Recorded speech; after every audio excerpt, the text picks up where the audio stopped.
Hello, my name is David Lynch. The art life is a great life. Hello, I am Tyler Czisz, and I'll be exploring the entrepreneurial qualities of David Lynch. David Lynch was an American indie and surrealist filmmaker who became the face of American art house cinema. He also worked as a visual artist, musician, and actor. He has often been referred to as a visionary, and is most well known for films like Eraserhead, 1977,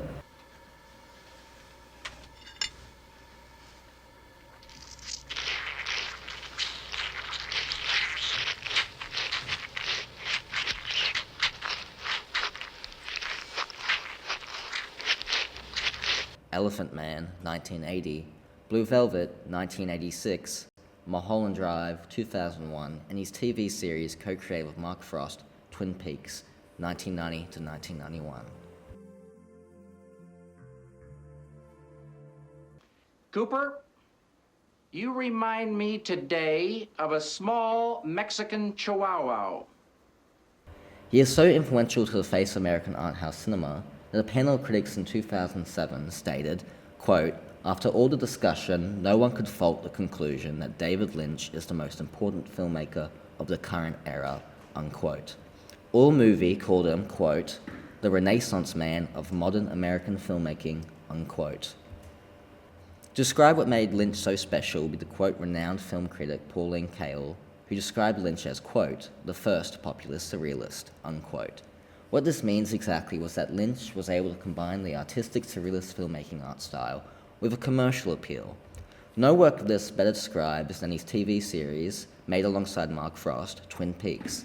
As Ryden Adalera put it in his blog, "When the American dream becomes a nightmare," on the loss of David Lynch, quote, "The series functioned on two very different formal levels. A normie, like my mother, could enjoy it as a highly addictive, mysterious, sexy, and at times even cozy television series.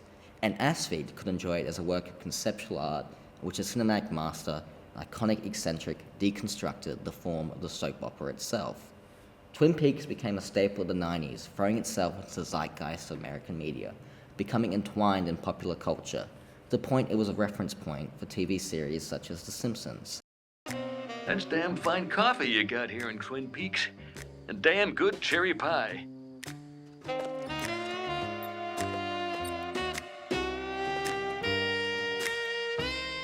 Brilliant!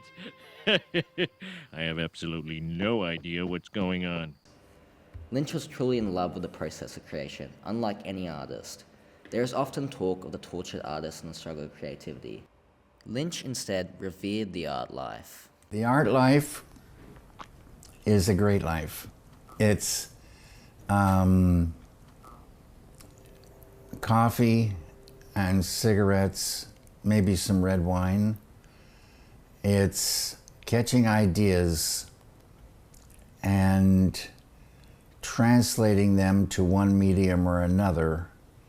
In the world of painting, it's getting deep into that world and just getting lost in there. Despite Lynch's love for the art life, it was not without its challenge.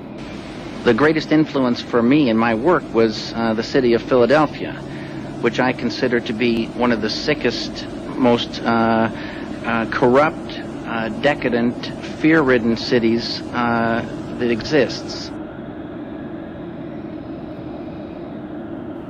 Lynch took a job printing engravings to support his family. Lynch decided to work on a film alone and purchased the cheapest 16mm camera he could find. Taking one of the Academy's abandoned upper rooms as a workspace, he spent $150, calling the film 57 Seconds of Growth on Fire and 3 Seconds of Vomit. Lynch played on a loop at the Academy's annual end-of-year exhibit, where it shared joint first prize with a painting by Noel Mahaffey. Lynch often spoke that one of the most important aspects of creating art was not succeeding, but failing. That to create art was to clean up a beautiful mess. That in itself is the essence of experimenting. His experiences in Philadelphia were influential in creating his first feature, arguably one of his most critically acclaimed films, but definitely the one that began his career, Eraserhead. Of course, being known as an experimental filmmaker, one would already assume Lynch had a particular ability to experiment. Lynch's films were unlike anyone else's due to the fact Lynch saw film as an extension to his interest in painting and art. Lynch's films, like paintings, relied on the evocative nature that emerges from imagery, rather than traditional storytelling. One of Lynch's ways of writing films that allowed it to fall into the more free-form experimental style of painting was to write 70 ideas for 70 scenes, put them on 3 to 5 cards, and then arrange these scenes in any organization possible. Other than that, Lynch also demonstrated his discovery skills in observing and associational thinking, utilizing his aforementioned paintings in Philadelphia to create Eraserhead, which he regarded as his most spiritual film. Otherwise, his use of symbolism and abstraction is a direct use of associational filmmaking. My future vision is to be an experimental filmmaker, much like Lynch. To me, film isn't a career choice. It isn't a desire to make money. It's simply a way to say what can't be said with words alone. Filmmaking is ideas upon ideas brought together to say something beautiful that is understood differently by each individual. Like Lynch, I would love to work with others that share this passion, much like Lynch had with actors like Kyle MacLachlan and Laura Dern. I, like Lynch, want to live the art life.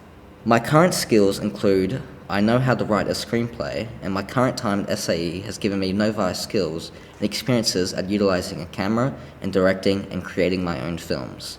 My soft skills include my creativity, and I've often been described by others as being well-informed and quote-unquote intelligent, though another skill related to this is my own awareness that you're never done learning. My other skills are a knack for experimenting and trying to approach traditional elements with a new approach, though this can sometimes lead to a less than desired result, and problem solving, which some say is the most important skill for filmmaking. My future skills that I need to learn include the practical skills I will learn at SIE, like learning the film industry and gaining experience in creating my own art. More personality-based skills include learning how to network and open myself up to people. The level of skill, commitment, time, and resources that will be involved in developing these skills is hard to say.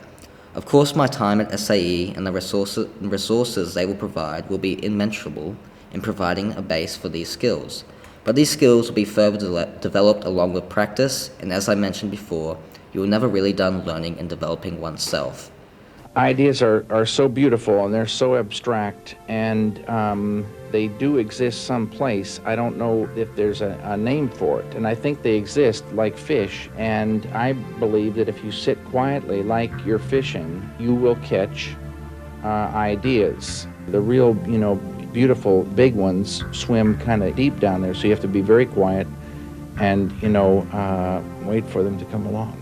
If you catch an idea, any idea, it wasn't there and then it's there. It might just be a small fragment of, like I say, a feature film or a song or a lyric or whatever, but you got to write that idea down right away. And as you're writing, sometimes it's amazing how much comes out, from that one flash. So you get an idea and it is like a seed.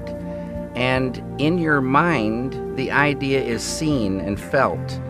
And it explodes like it's got electricity and light connected to it, and it has all the images and the feeling, and it's like in an instant the idea, in an instant.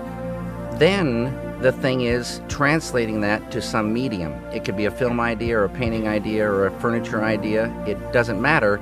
It wants to be something. It's a seed for something. So the whole thing is translating that idea to a medium.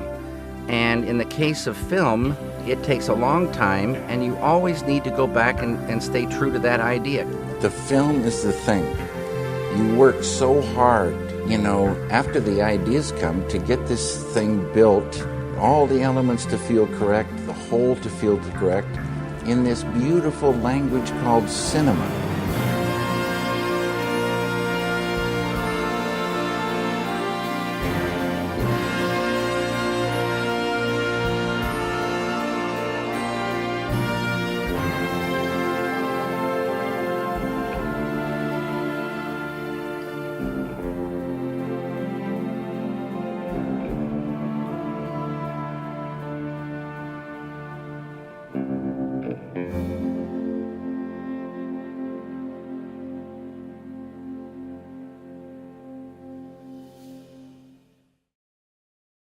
Have a great day, everyone.